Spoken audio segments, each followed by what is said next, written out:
சீனாவின் முக்கியமான விமான நிறுவனமான சைனா ஈஸ்டர்ன் நிறுவனம் உலகின் மிக நீண்ட விமான பயணத்தை அறிமுகப்படுத்தியுள்ளது. இந்த விமானம் சீனாவின் ஷாங்காய் நகரத்திலிருந்து அர்ஜென்டினா நாட்டின் தலைநகரம் புயனோஸ் ஐரஸ் வரை 12,400 மைல்கள் பறக்கிறது. மொத்தம் 29 மணி நேரம் நீடிக்கும் இந்த பயணம் உலகின் மிக நீண்ட விமான பயணமாக பதிவு செய்யப்பட்டுள்ளது.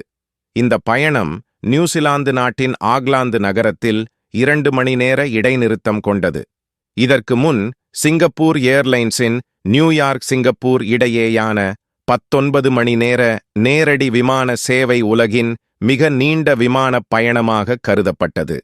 தற்போது சீன நாட்டின் சைனா ஈஸ்டர்ன் விமான நிறுவனம் இந்த சாதனையை முறியடித்துள்ளது. ஆஸ்திரேலியாவின் காண்டஸ் விமான நிறுவனம் 2027 சிட்னி லண்டன் இடையே 22 மணி நேர நேரடி விமான சேவையை அறிமுகப்படுத்த திட்டமிட்டுள்ளது. மேலும் உலகின் நீளமான விமான பயணத்திற்கான போட்டி தொடர்ந்து நடைபெறுகிறது.